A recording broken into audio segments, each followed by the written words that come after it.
नमस्कार दोस्तों।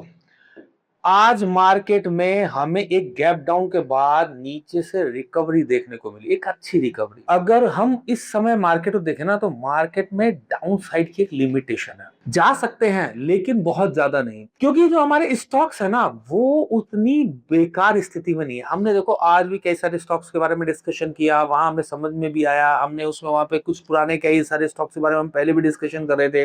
जैसे हमने बजाज ऑटो के बारे में पहले डिस्कशन किया था, हैवेल्स के बारे में डिस्कशन किया था। वो देखो जैसे ही मौका मिल रहा है वो निकल रहे हैं। आप समझो, अब आपको ये स्टॉक स्पेसिफिक होना पड़ेगा। सिंपल सी बात है, निफ्टी बैंक निफ्टी को थोड़ा सा साइडवेज रख के स्टॉक स्पेसिफिक होना पड़ेगा, वहां पे अच्छी आपको मूव मिल रहे हैं।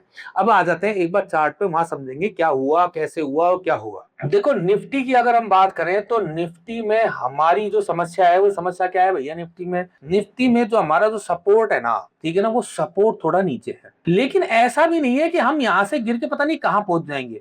भाई 23,700 के आसपास है, 23,300 के आसपास कहीं आ जाते हैं तो हमें एक अच्छी जगह मिलेगी, आराम से बहुत बढ़िया जगह मिलेगी। यहां से हो सकता है 23,700 या 23,000 पे, 23,300 या 23,000 पे, यहां से हो सकता है कि हमें एक वापस से अप मूव देखने को मिले। ये संभावना ये है कि ये एक हम यहां से हम यहां तक एक बार वापस आते हुए दिखाई दे, या हमारे पास एक ये भी संभावना है कि हो सकता है कि हम यहां से तो थोड़ा सा ही मोमेंटम हमें मिले, लेकिन एक मोमेंटम ये आए और फिर वापस से हम इस एरिया के लिए 24,000 के लिए जाए। ठीक है, ये संभावनाएं दोनों हैं इस समय। हाँ, लेकिन हमारे लिए एक जो बड़ा है, अब हमें आगे से ये ध्यान रखना है कि ये वाला जो लेवल है ये हमारा और टिपिकल होता जा रहा है डेली रूटीन में। अगली बार हमारे पास यहाँ जैसे ही मौका मिलेगा तो हम सबसे पहले क्या करेंगे, यहाँ से हम इसे इसे ना क्या कहते हैं, अपने प्रॉफिट बुक करेंगे, फिर सोचते रहेंगे। लेकिन स्टॉक स्पेसिफिक क्या चल रहा है, मैं उस बारे में बात कर रहा था, वो मैं आपको समझाता हूँ।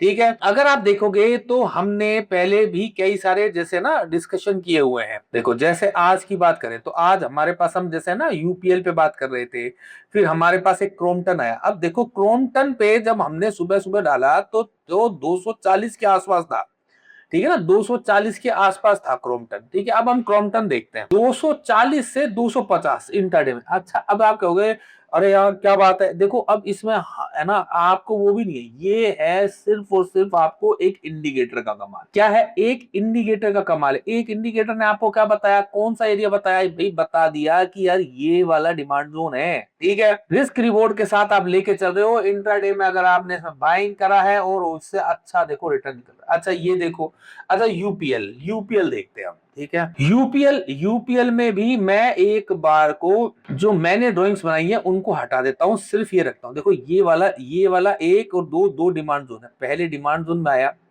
आपको इंट्राडे में ये भी पैसा देके गया। ठीक है, ऊपर हमें कोई भी सप्लाई जोन नहीं दिख रहा। सिंपल, अब देख लो आपको इसका बेनिफिट क्या देखने को मिल रहा है। अच्छा निफ्टी निफ्टी में तो हमने कल भी जब लाइव किया था तो हमने इसके बारे में बात की थी, बताया था, वर्किंग की थी। ठीक है, तो जो भी जिसको भी वो समझ में आया होगा उनके लिए तो भैया बहुत बढ़िया। निफ्टी में भी हमारे पास एक तो ये और डिमांड जोन था, ये वाला। ठीक है, ये डिमांड जोन देखो, जो डिमांड जोन टेस्ट हो गया जिससे प्राइस चल गई, वो दोबारा नहीं दिखेगा। ये मल्टीपल डिमांड जोन वाला एरिया था। ठीक है, अब देख लो आपको यहां से क्या मौका मिला है। अगर मैं इसको पूरे को मैं ये भी मान के चलता हूं, रिस्क रिवॉर्ड के हिसाब से भी लेके चलता हूं, तो आप देखो वो मुझे क्या रिस्क रिवॉर्ड मिल रहा है, मुझे क्या रिस्क रिवॉर्ड मिल रहा है। ठीक है, ये तो भैया अगर मैं सिंपल हमारा पहले वाले का मैं लेता हूं तो 1:3 का आराम से मिल रहा है।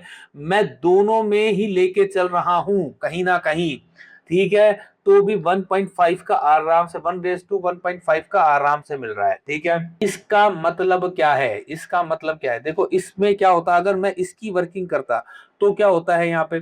ठीक है, यहाँ पर एक लोट मैं यहाँ बाय करता और एक यहाँ बाय, जो बिल्कुल पास पास है ना, तो दोनों में मैं अगर मान के करता तो मुझे आराम से एवरेज मेरी प्राइस यहाँ तक आती, और मेरे लिए ये भाई साहब बहुत अच्छा 1:2 1:3 का रिस्क रिवॉर्ड फिर भी मिलता। ठीक है, ये है इसका वो दूसरा। उसके बाद देखोगे तो जैसे ये छोटा सा सप्लाई जोन है, ठीक है ना, इस सप्लाई को भी ये पूरे उसके बाद क्रॉस नहीं कर पा रहा। अब देखो कल को देखते गैप अप वगैरह में वो कोई मतलब नहीं है, शुरू की 15 मिनट की 5 मिनट की जो 10 मिनट की कैंडल है उस पे भी हम शांत ज्यादा वो नहीं करते। क्यों? क्योंकि वहां पर प्रॉब्लम रहती है 50, क्योंकि ये एकदम से मूवमेंट रहता है। उसके अलावा इंट्राडे के लिए आप देखो कितना बढ़िया वर्किंग है, ठीक है।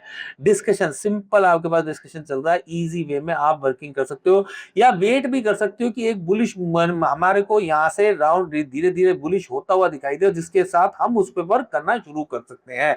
अच्छा, आ जाते हैं बैंक निफ्टी के अंदर। देखो ये वाला डिमांड जोन, यही वाला, इसको मैं अगर सिंपल देखता हूं तो ये ठीक है, डिमांड जोन तक पहुंचा भी नहीं, उसी से पहले ही हमें मोमेंटम मिलने लग गया, ठीक है। आपको ये बता रहा है ना कि यार ये से नियरेस्ट, ठीक है, बहुत बढ़िया, फर्स्ट क्लास। अच्छा, बैंक निफ्टी ने तो एक अच्छी बात और करी है आज, ठीक है। वो क्या करी है मैं वो और समझा देता हूँ आपको, ठीक है ना।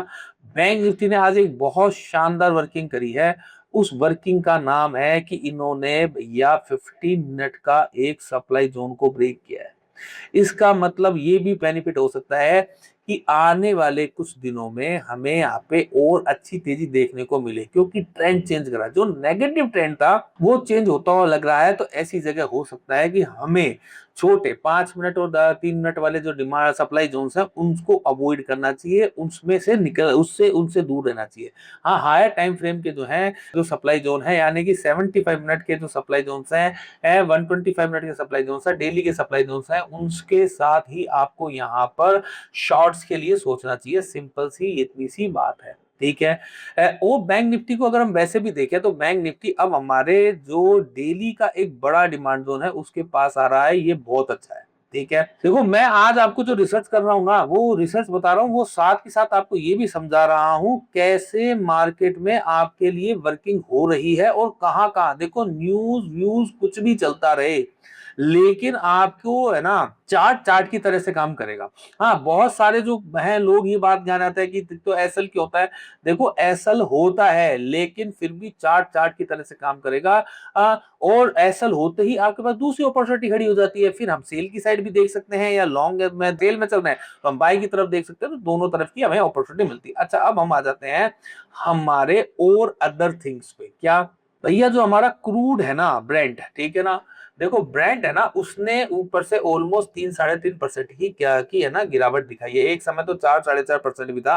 तो ये एक बड़ा रीजन है। एक चीज और जो जो आपको इसके हमारे वाले इस इंडिकेटर में देखनी चाहिए, आपको यहाँ पता चल रहा होगा कि वीकली के सप्लाई जोन के अंदर हम हैं, ठीक है ना। देखो वीकली का जो सप्लाई जोन है ये वाला, ठीक है, इसी के अंदर हम हैं, ठीक है। ये इंफॉर्मेशन हमें डेली के टाइम फ्रेम पे हमारा इंडिकेटर ही दे रहा है, और डिमांड जोन के वीकली के किस डिमांड जोन के कितना नजदीक है। तो देखो वीकली का जो डिमांड जोन है इसके नजदीक है, इस एरिया में आएगा तो हम बाइंग के लिए सोचेंगे। तो ये देखो ये इंफॉर्मेशन आपको सारी की सारी हमारे को यही मिल रही है। तो क्रूड का हमें बेनिफिट मिल रहा है, ठीक है, गोल्ड सही चल ही रहा है। अच्छा, एक बार हम इंटरनेशनल मार्केट भी देख लेते हैं वो कैसा चल रहा है। इंटरनेशनल मार्केट को अगर मैं देखो तो देखो भाई साहब, है ना, डाउ ने भी अच्छी तेजी है, हो सकता वो, लेकिन पता नहीं है डाउ जब चलेगा तो क्या होगा क्या नहीं होगा, ठीक है। नेस्डेक भी थोड़ा सा हल्का सा ग्रीन में है। और बात करें हम कोस्ट, यार कोस्पी वगैरह ये अच्छे गिरे हुए हैं। देखो ये तो हमारे लिए एक पॉजिटिव है। अगर मैं कोस्पी गिरा हुआ है तो मैं कोस्पी को लेके मैं नेगेटिव नहीं होऊंगा, मैं पॉजिटिव रहूंगा। कोस्पी गिरा हुआ है तो कोस्पी अगर गिरा हुआ है तो इसका मतलब ये है कि मार्केट में जो चिप वाली जो तेजी है वो दूर होगी, उससे हटेंगे तो हमारे आईटी को सपोर्ट मिलेगा। सिंपल सी बात है, ये तो होगा ही होगा, ठीक है। साथ में हमारा यूएसडी आईएनआर वो आज इतना, उसमें कोई भी ना गिरावट ना बढ़त आई। तो कुल मिला के सिंपल सी बात इतनी सी है, मार्केट में अभी आपको यहाँ पे जो गिरावट है वो थमती हुई लग सकती है, क्योंकि बहुत सारे स्टॉक्स ऐसे हैं जिसके बारे में हम बात कर रहे हैं, और यहाँ से हो सकता है कि हम धीरे धीरे आगे की तरफ बढ़ते हुए भी दिखाई दें। लेकिन अगर नीचे आता है निफ्टी, तो निफ्टी में हमारे पास जो नीचे है एक अच्छा सपोर्ट आ रहा है इस लेवल पे, ठीक है ना। इस लेवल पे हमें एक अच्छा सपोर्ट आ रहा है 23,200 वाला, ये वाला एक अच्छा सपोर्ट है। तो इसके लिए हमें हमारे को तैयार करना चाहिए। शॉर्ट मिलता है तो हम यहाँ तक ही शॉर्ट करेंगे, बहुत ज्यादा शॉर्ट हम नहीं करेंगे। आप सबको हमारे वीडियो कैसे लगते हैं, लाइक करें, शेयर करें, सब्सक्राइब करें और साथ में अगर आपको ये जो डिमांड एंड सप्लाई वाला इंडिकेटर है, ये अगर आपको चाहिए तो आपको इसके लिए आप हमारे कॉन्टैक्ट नंबर पे जो नंबर दिए हैं उसमें संपर्क करें, ये आपको मिल जाएगा।